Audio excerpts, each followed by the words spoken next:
So, einen schönen guten Morgen. Bonjour à tous. À partir de maintenant, les gens sont en retard. À partir de maintenant.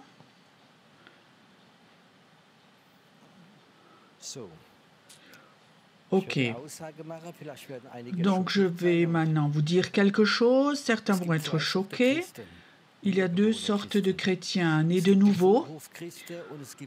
Il y a ceux qui sont dans le parvis et ceux qui vivent dans le lieu saint.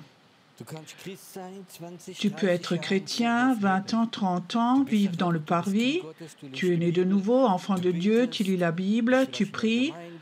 Peut-être tu vas dans une église, peut-être tu fais la louange, tu fais le travail d'enfant, tu fais beaucoup de choses. Mais toute ta vie se passe dans le parvis. Tu es né de nouveau. À partir...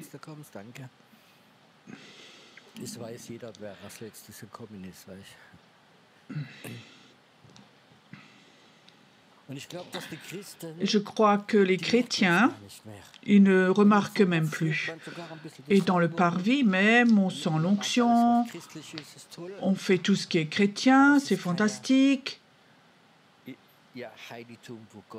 Mais ce n'est pas le lieu saint où Dieu te parle face à face. Comment ça se fait ? Tout ce qui existe dans l'esprit, tout est dans ton cœur, il y a un parallèle.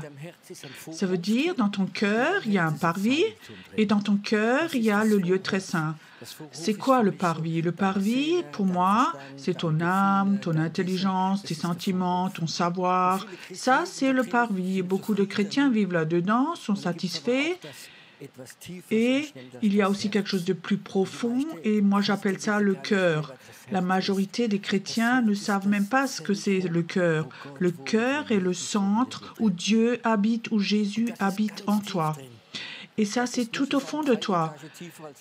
C'est, je veux dire, 3 étages plus bas que tes sentiments, 3 étages plus bas que ton intelligence, ton savoir. C'est ça dans ton cœur, et je crois que c'est quelque chose qui est tellement important. Quand nous prions, ne prie pas dans le parvis. Sans doute, tu n'as même pas senti la différence. Il y a des chrétiens qui prient dans les parvis. Tu penses tout est juste, c'est fondé bibliquement, tout est juste. Mais il manque quelque chose. Et nous sommes habitués que ça ne nous manque plus. Nous avons des réunions de prière merveilleuses, tout est juste. Mais il manque quelque chose. Tu n'as pas senti le cœur de la personne. Ton cœur peut avoir de la joie, il peut pleurer. Ton cœur peut crier, est-ce que tu sais ça? Mais s'il est enfermé, il n'y a plus rien qui peut en sortir. Et je crois que c'est le problème principal que nous apprenions de nouveau en tant que chrétiens, de passer du parvis à passer dans le lieu très saint du cœur. Et alors il y a un secret. Pourquoi est-ce que nous ne trouvons plus notre cœur, même quand nous échangeons avec des chrétiens? Est-ce que nos échanges, pourquoi nos échanges sont tellement superficiels? Donc, quelle église tu vas, quelle conférence, combien de temps tu es chrétien? Tout ça, c'est parvis. Est-ce que tu vois encore le cœur des autres personnes? Nous, les Allemands ou Européens, nous avons oublié, nous avons oublié d'ouvrir notre cœur. Je te donne un exemple. Tu as déjà essayé de parler avec quelqu'un qui est témoin de Jéhovah. Tu sais, ils ont tellement d'arguments, tout est juste. Mais quand il parle avec toi, est-ce que tu as senti que son cœur s'ouvre? Tout son savoir, tous ses arguments viennent de sa tête et en partie sont justes et souvent ils ont de meilleurs arguments, ils sont enseignés mieux que les chrétiens. Mais quand tu rencontres un bébé chrétien né de nouveau qui a rencontré Jésus et il parle avec toi et tu dis waouh, mais il y a quelque chose qui sort de cette personne. Peut-être que théologiquement tout n'est pas tout à fait juste, mais il y a quelque chose qui sort et ça, tu as envie de l'avoir. Imagine Dieu dans le ciel, il est là et il nous entend prier. Est-ce qu'il fait une différence entre le parvis et quelqu'un qui est dans le lieu très saint? J'ai peu vécu chez des chrétiens ou des chrétiens qui sont chrétiens depuis plus longtemps que quand ils prient, ils sont dans le lieu très saint et que quelque chose sort d'eux. Je ne dis pas que c'est faux de prier autrement, mais je te dis, j'étais dans d'autres pays, en Amérique du Sud, en Afrique, j'ai vu des endroits où les gens ont prié, et ça, ce n'était pas des prières de parvis, mais j'ai vu que les gens étaient par terre et ils ont crié pour les perdus. Ils ont pleuré. Peut-être c'était pas beau à voir, mais tu savais que le Saint-Esprit était là parce qu'ils ont ouvert leur cœur. Je souhaite, Dieu se souhaite, je crois, que nous ayons de nouveau la capacité d'ouvrir notre cœur. Et j'aimerais vous donner une clé en 3 minutes comment ouvrir votre cœur. Il y a quelque chose qui empêche que tu ouvres ton cœur si tu n'aimes pas ton cœur. Je sais que c'est tellement banal, oui, j'aime mon cœur, oui, dans ta tête, tu aimes ton cœur. Mais va tout au fond de toi. Est-ce que tu aimes ton cœur? Je sais, le cœur, c'est aussi où le péché naît et créé. Et dans ton cœur, tu trouves quelque chose que tu n'aimes pas, ton caractère, d'autres choses. Mais si Dieu aime ton cœur, est-ce qu'il y a une raison que toi, tu ne l'aimes pas? Est-ce que Dieu aime ton cœur? Ou est-ce que Dieu aime tes œuvres? Jésus n'est pas mort pour tes œuvres, il est mort pour ton cœur. Et je crois que le problème, on est tellement religieux que nous accusons notre cœur et que nous vivons dans le parvis, dans notre intelligence, notre savoir. Je crois que Dieu ne parle pas dans le parvis, mais je crois que Dieu parle dans le cœur, tout au fond. Et ça, c'est la raison pourquoi les gens n'entendent plus leur cœur. Ce matin, j'aimerais bien faire quelque chose avec vous, si vous le voulez. Est-ce que tu es prêt ce matin à parler à ton cœur? J'ai appris, parce que moi aussi j'ai le problème, j'ai appris à donner un nom à mon cœur. Tu sais comment s'appelle mon cœur? Il s'appelle Pierrot. Tu sais, ça commence déjà dans ce que les gens n'aiment pas leur prénom. Certains n'aiment pas leur nationalité et plein d'autres choses, ils n'aiment pas leur cœur. Commence donc à aimer ton nom. Oui, mais si je m'appelais comme ça, non, tes parents t'ont donné un nom, accepte ce nom. Et alors, moi j'appelle mon nom Pierrot, mon cœur Pierrot, quand je vais parler avec lui, et c'est pas toujours facile, alors j'essaye à ce Pierrot tout au fond de moi que Dieu aime à lui parler. Et parfois ma chair rebelle et rebellée. Et oh, ça va pas, regarde le caractère et ceci et cela. Et parfois je dis non, stop, je veux aimer mon cœur. Ce matin, j'aimerais faire une expérience avec vous. Est-ce que c'est OK? J'aimerais bien un moment que dans l'esprit, tu prennes ton cœur dans ton cœur, tu prennes ton cœur dans ta main, que tu le regardes. Et ça, c'est la partie que Dieu aime au-dessus de tout. C'est la partie que Jésus a donné son sang et mort pour cette partie-là. Nomme ton cœur avec ton prénom. Dis à ton cœur ton prénom. Peut-être que ton cœur n'a jamais entendu ton nom. Tu peux dire à ton cœur, tu as le droit de dire tu as un beau prénom. Et maintenant, j'aimerais que tu dises à ton cœur, pardon que je t'ai rejeté. Pardon où je t'ai rejeté, où je t'ai critiqué. Pardonne-moi, je vais t'aimer. Je vais t'aimer. Je vais t'aimer. J'aimerais que tu fasses quelque chose avec ton cœur. Peut-être que tu ne l'as jamais fait. Donne-lui un bisou de réconciliation, un bisou d'amour. Et après, remets ton cœur à sa place en toi. Il vit en toi. Ton cœur voudrait parler. Ton cœur voudrait pleurer. Ton cœur est prophétique. Ton cœur a des moments où il crie. N'ignore pas cela, ne le tue pas, ne l'enferme pas. Ton cœur veut rencontrer Dieu. Ton cœur veut parler avec Dieu. Ton cœur peut être blessé, rejeté. N'autorise pas ce matin et guéris-le. Tu t'es réconcilié avec lui ce matin. Et maintenant, j'aimerais bien que nous ayons un temps où nous adorons Dieu maintenant et nous commençons à prier. Où tu apprends ce matin que ton cœur a de nouveau le droit de parler avec Dieu, pas ta tête. Ta tête, ton intelligence parle autrement avec Dieu. Il a d'autres demandes. Il est imprégné de religiosité, d'accusation. Apprends de nouveau que ton cœur parle de nouveau avec Dieu. Réapprends que le cri de ton cœur puisse sortir. Je souhaite de nouveau que les orateurs, quand ils prêchent, qu'ils ne fassent pas des prédications de parvis, et qu'il y ait des hommes et des femmes, quand ils prêchent, que tu peux regarder à leur cœur, que le cri de leur cœur qui est rempli de cris du réveil, qu'il peut de nouveau sortir. On a entendu tellement de prédications, de parvis, tout ça c'est juste. Mais tu n'as plus vu le cœur. Quand tu prophétises pour quelqu'un, ça ne doit pas être un don, ça doit être le cœur de Dieu qui sort de toi.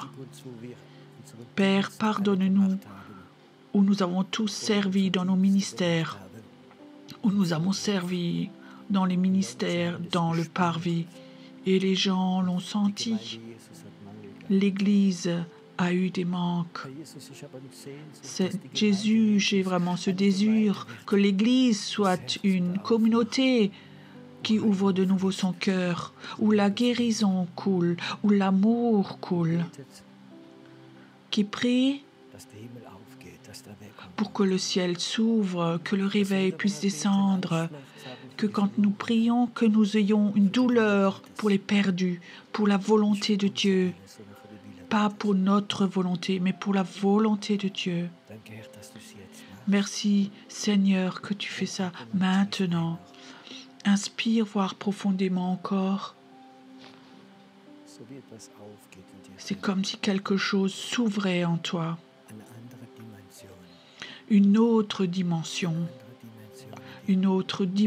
s'ouvre en toi.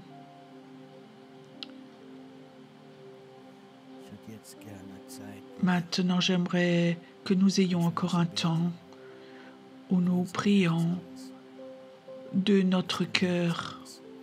Laisse sortir ton cœur. Parle avec Dieu. Parle avec Dieu. Pour que tu reçoives l'amour pour Israël, l'amour pour ton pays, l'amour pour les perdus, le désir pour le réveil. Tout est dans ton cœur. Laisse simplement tout sortir. Ayons un temps où nous adorons Dieu maintenant. Tu peux rester assis, tu peux te lever. Tu peux marcher si tu veux, si ça t'aide. Mais laisse ton cœur. Et si la douleur vient, et le Saint-Esprit autorise cette douleur dans ton cœur, alors laisse sortir la douleur. N'aie pas peur. N'enferme plus ton cœur. Arrête d'enfermer ton cœur. Adorons notre Dieu et ayons en même temps un temps de prière. Ewiger Vater,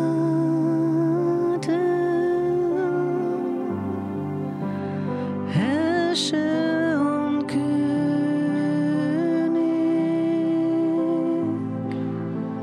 Schöpfer der ganzen Welt, allmächtiger Gott,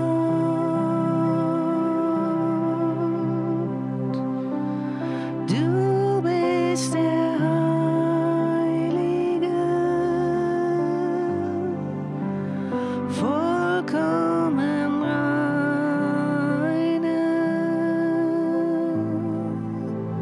Herr über alles, doch nennst du mich Freund.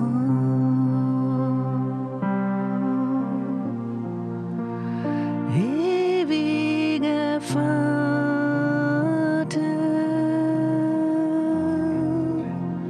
Herrscher und König,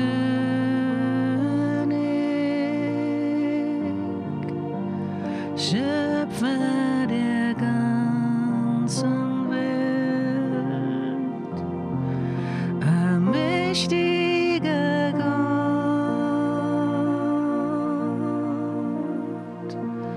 du bist der Heilige, vollkommen reine, Herr über alles, doch nennst du mich Freund.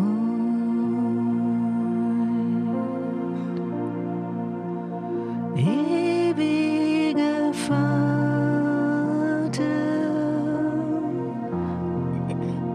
Herrscher und König,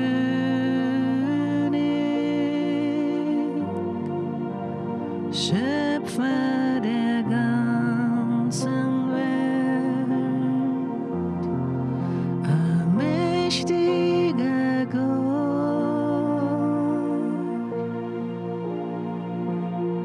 du bist der Heilige,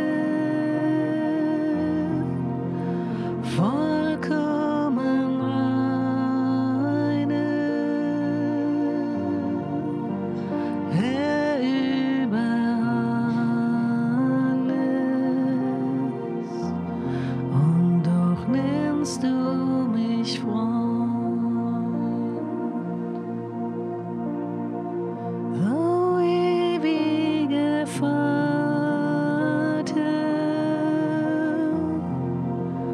Herrscher und König,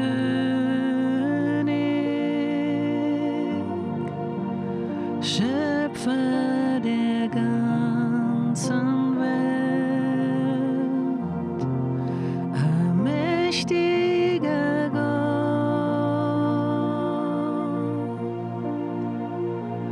du bist der Heilige,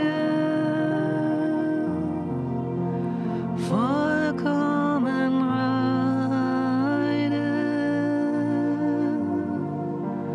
Herr über alles, doch nennst du mich Freund.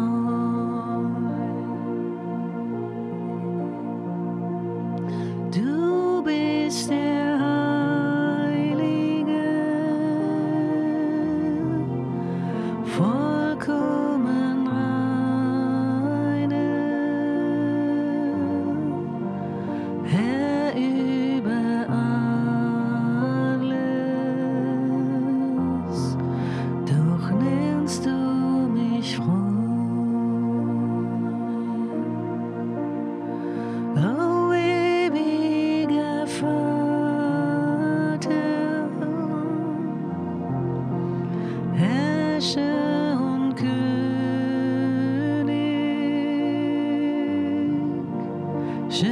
Schöpfer der ganzen Welt, allmächtiger Gott,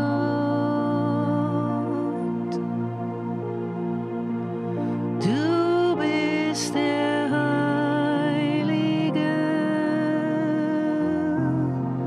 vollkommen reine,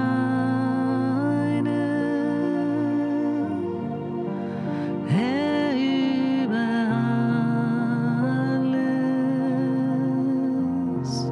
doch nennst du mich Freund. Nur du bist der Heilige, vollkommen reine, Herr über alles, und doch nennst du mich Freund.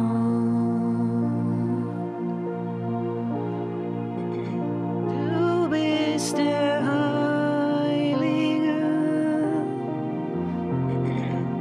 vollkommen reine, Herr über alles, doch nennst du mich Freund, doch nennst du mich Freund, doch nennst du mich Freund. Sei mein Herr,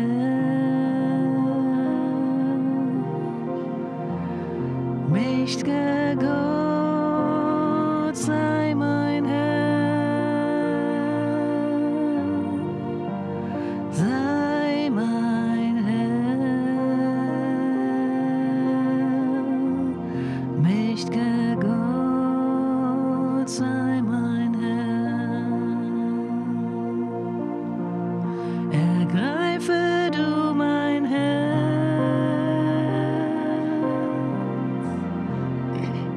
lass dein Reich entstehen,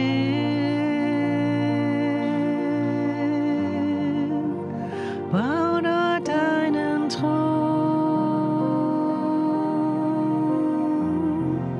dein Wille soll geschehen.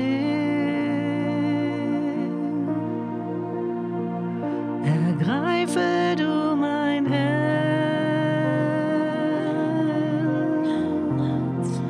lass dein Reich entstehen,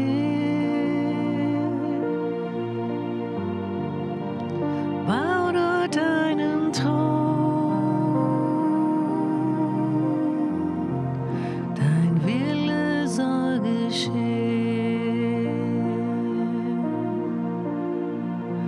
Sei mein Herr, mächtiger Gott, sei mein Herr,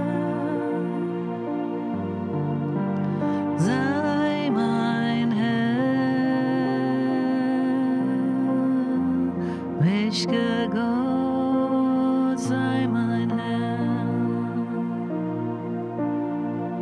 Ergreife du mein Herz,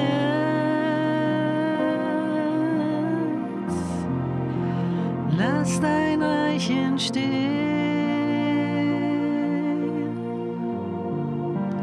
bau dort deinen Thron, dein Wille soll geschehen. Ergreife du mein Herz, lass dein Reich entstehen, bau dort deinen Thron, dein Wille soll geschehen, dein Wille soll geschehen, dein Wille soll geschehen.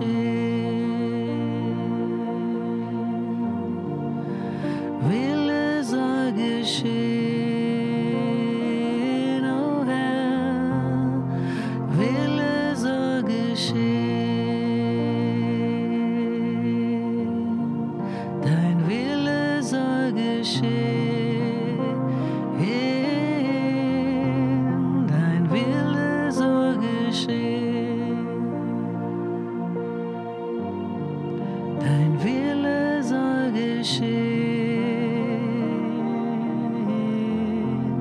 dein Wille soll geschehen, wie im Himmel, auf Erden,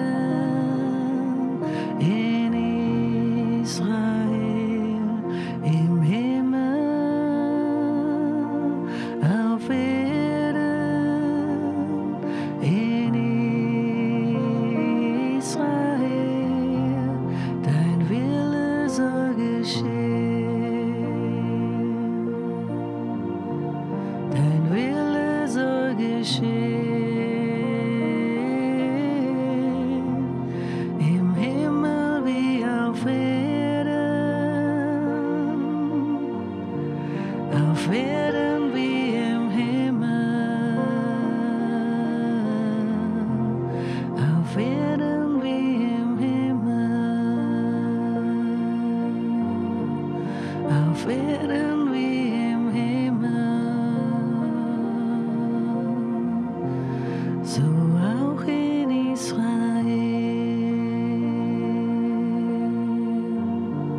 so auch in Israel, so